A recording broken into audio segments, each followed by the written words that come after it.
दोस्तों, आज मैं एक्सप्लेन करूंगी एलियन बॉय और ह्यूमन गर्ल की लव स्टोरी का पार्ट 14। तो चलिए वीडियो स्टार्ट करते हैं। पार्ट 14 की शुरुआत में हम देखते हैं कि ग्वानपी जियालिन से मिलने हॉस्पिटल आती है और पूछती है अब तुम कैसे हो। वो कहता है मैं ठीक हूँ। इसके बाद ग्वानपी पूछती है क्या तियानशिन तुमसे मिलने नहीं आई, उसे पता नहीं है क्या तुम हॉस्पिटल में एडमिट हो। जियालिन कहता है हमारा ब्रेकअप हुआ है जब से हम एक दूसरे से मिले नहीं हैं और शायद मुझे लगता है हम एक दूसरे के लिए फिट भी नहीं है। ग्वानपी कहती है जियालिन तुमने जब मुझसे ब्रेकअप किया था तो यही बात कही थी। तुम ये बात बार बार कहकर खुद को बेवकूफ नहीं बनाओ, बल्कि तुम प्रॉब्लम को फेस करो। देन ग्वानपी तियानशिन से फोन पर बात करती है और उससे कहती है कि वो आकर हॉस्पिटलाइज जियालिन से मिले। तियानशिन अपनी फ्रेंड से फोन पर बात करके खुश होती है। ग्वानपी उसे बताती है मुझे शुरू से ही लगता था कि मैं जियालिन के लिए परफेक्ट गर्ल नहीं हूँ, बल्कि तुम उसके लिए परफेक्ट हो। इसलिए मैं सच में चाहती हूँ कि तुम दोनों सब कुछ भूलकर फिर से रिलेशनशिप में आ जाओ, क्योंकि तुम अभी भी एक दूसरे को लव करते हो। ग्वानपी का फ्रैंक कन्फेशन सुनकर तियानशिन जियालिन के पास वापस जाने का मन बना लेती है। देन ग्वानपी हेलन के साथ बीच पर जाकर टाइम स्पेंड करती है। वो दोनों एक दूसरे के साथ खुश होते हैं और वो टाइम स्पेंड इसलिए करते हैं जिससे फ्यूचर में कोई रिग्रेट ना रहे। इधर श्याओजू, क्वान और शियान के साथ हेलन और ग्वानपी की शादी के लिए परफेक्ट प्लेस और वेडिंग ड्रेस सर्च कर रहे होते हैं। जब वो एक वेडिंग प्लानर के पास जाते हैं तो वो कंफ्यूज हो जाती है। वो समझती है कि ये दो लड़के इस लड़की से शादी करने वाले हैं। श्याओजू कहती है हम अपनी शादी के लिए नहीं बल्कि अपनी फ्रेंड की शादी के लिए प्लेस ढूंढ रहे हैं। नेक्स्ट डे हेलन अपने डैड चिंगमू से मिलने जाता है। चिंगमू कहता है फाइनली तुम्हें इस लाइफ में हुयान मिल गई और तुम उससे शादी करने वाले हो। मैं तुम्हारे लिए खुश हूँ। देन उन्होंने जो ह्यूआन के साथ किया था उसके लिए वो हेलन से माफी मांगते हैं। हेलन भी उनसे माफी मांगता है क्योंकि उसे चियान से सब पता चल गया। वो उसके रियल डेड नहीं है, फिर भी उन्होंने उसके लिए सब कुछ किया और हेलन ये सब समझ नहीं पाया। देन चिंगू हेलन को की देते हैं जिससे वो फॉक्स क्लैन का सुप्रीम हाई प्रीस्ट बन जाएगा। हेलन अपने नीज पर बैठकर वो की एक्सेप्ट कर लेता है। चिंगू कहता है मैं ये की तुम्हें इसलिए दे रहा हूँ क्योंकि मुझे तुम पर विश्वास है।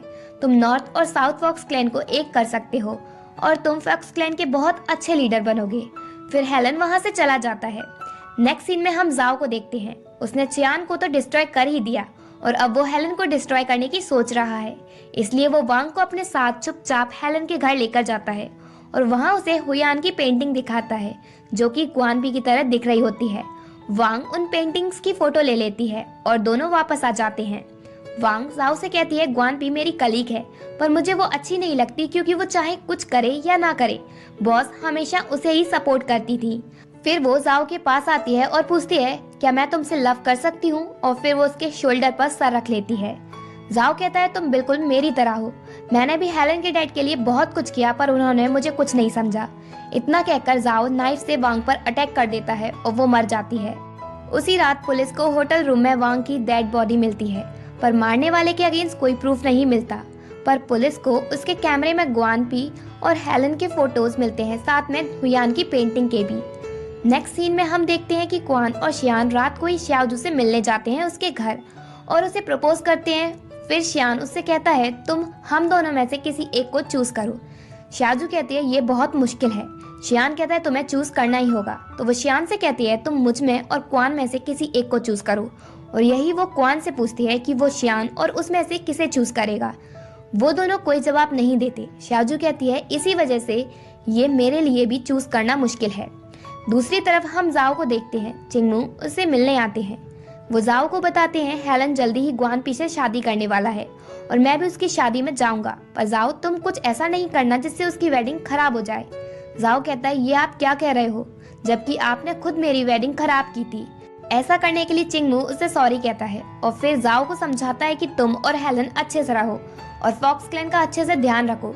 जाओ कहता है आपको तो पता ही है ना हेलन हमारे फॉक्स क्लैन के लिए सही लीडर नहीं है, इसलिए आप वो की मुझे दे दीजिए जिससे मैं फॉक्स क्लैन का सुप्रीम लीडर बन जाऊं। चिंगमू उसे बताता है मैं की पहले ही हेलन को दे चुका हूँ क्योंकि उसे पता है वो फॉक्स क्लैन को अच्छे से संभाल सकता है। तुम बिल्कुल मेरी तरह हो, अपनी गुस्सा के आगे कुछ भी नहीं देखते, इसलिए मैं चाहता हूँ कि जो गलती मैंने की वो तुम रिपीट ना करो, इसलिए मैंने की हेलन को दी।